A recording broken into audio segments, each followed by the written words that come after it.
시청자 여러분 안녕하세요. 문경환입니다. 천안함의 진실 세 번째 시간입니다. 오늘은 천안함이 보여주는 좌초의 증거에 대해서 이야기를 해보겠습니다. 안녕하세요. 안녕하십니까. 보통 배가 이제 좌초를 하게 되면 배에 많은 흔적이 남을 것 같은데요. 어떤 흔적들이 남게 되나요? 가장 대표적인 흔적은 스크래치죠. 왜냐하면 긁히는 자국. 그렇죠. 네. 좌초라는 것 자체가 해저 지반을 닿는 거기 때문에 해저 지반을 닿게 되면은 우리가 뭐 우리 차를 자동차 운전을 하다가도 다른 차와 이렇게 부딪히거나 어디 벽에 긁히면 스크래치가 나잖아요. 그렇죠. 똑같습니다. 네. 그래서 이 해저 지반에 있는 모래든 알갱이든 또는 뭐 조개 껍데기든 돌멩이든 이런 데에 선체가 닿게 되면 페인트들이 다 긁혀지죠. 그래서 천안함 한미가 일양되던 날 한미가 수면 위로 올라왔을 때 아래쪽에 쭉 긁혀 있는 그죠? 그 영상 자체가 저는 좌초했습니다라고 천안함이 고백하는 거예요. 네.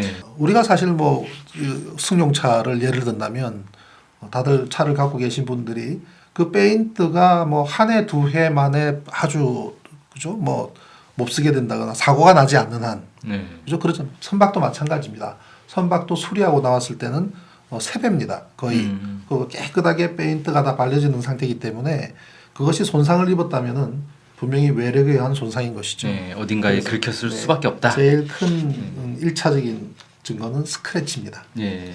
그럼 천안함 바닥의 스크래치는 어느 정도 심하게 난 건가요? 길이 방향으로 우리 영상 자료를 보시면 알겠습니다만 길이 방향으로 쭉 페인트가 벗겨져 나간 흔적들을 곳곳에서 볼 수가 있고요. 네. 그다음에 현장에 가서 천안함 배 밑바닥을 이렇게 보면 잔잔한 미세한 스크래치들이 군데군데 여러 군데 있습니다. 네, 그래서 그러한 곳들이 발생되어 있고 또 부분적으로는 파공도 있고요. 아, 구멍이 아예 가스터 빈실 하부에는 커다란 15cm, 15cm 사이즈 정도의 구멍이 나 있고 파공이 나 있고 거기는 돌에 눌렸던 흔적인 것이고요. 네. 그리고 빌지킬이라든지 빌지킬은 이제 이 선체 좌우로 붙어서 배가 로링할 때에 안정성을 높이기 위해서 이렇게 쭉 길이 방향으로 되어 있는 구조물인데 네. 그것이 휘어졌다든지 그다음에 이제 또 함 안정기가 밀려서 들어갔다든지 이러한 부분들이 해저 지반을 선체가 파고들 때에 발생하는 전형적인 좌초로 인한 데미지가 되겠습니다. 그 밖에 또 다른 것들도 있죠. 또 대표적인 게 이제 프로펠러 손상이 있죠.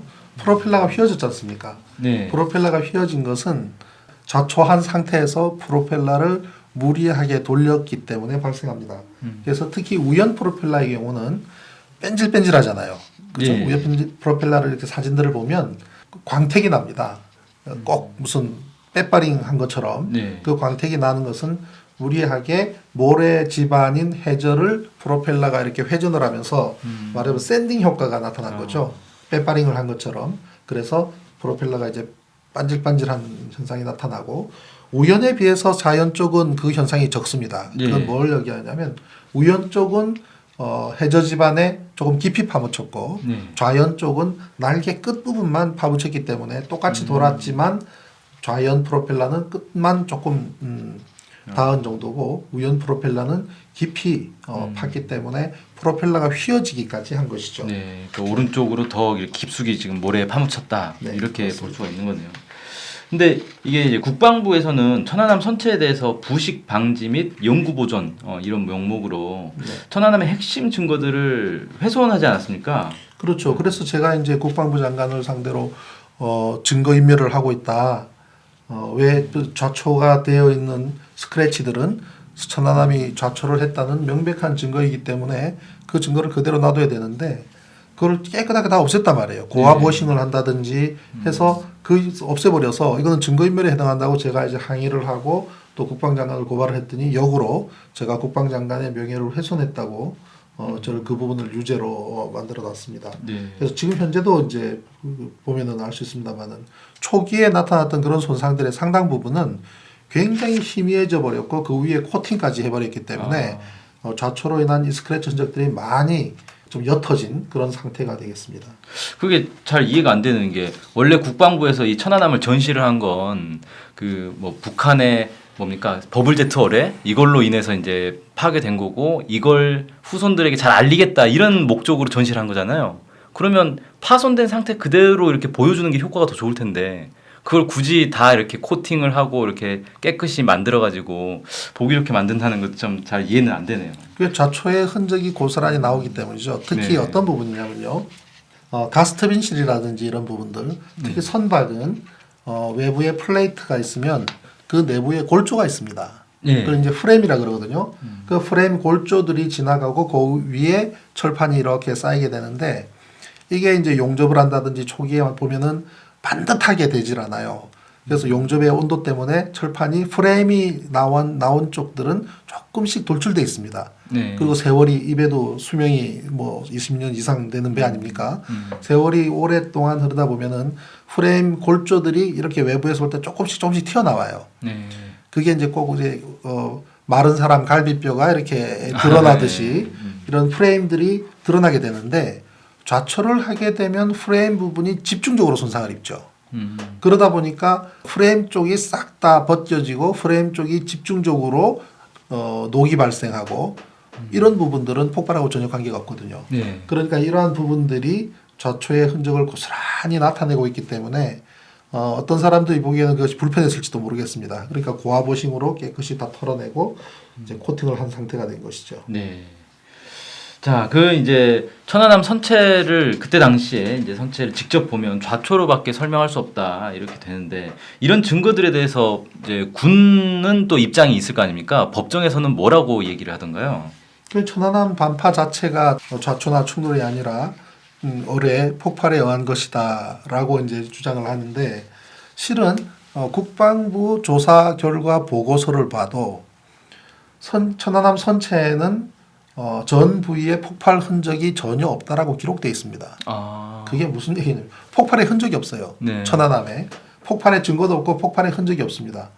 말하자면 이제 어떤 고열에 의한 어떤 그 어뢰가 폭발하면 적어도 3,000도 이상 온도가 고온이 발생한다 그러는데 온도 고열로 인한 불에 탄 흔적도 없고 무언가 탔다 그러면은 그을음도 있어야 될 거 아니겠습니까? 네. 그을음도 없고 그래서 이러한 부분들이 열 손상도 없고 또 화재의 흔적도 없고 또 각종 케이블이나 이런 것도 녹은 것이나 손상된 흔적도 없고 그렇기 때문에 선체 전 부위에 폭발 흔적은 발견되지 않았다라고 결과 보고서에 써놔요.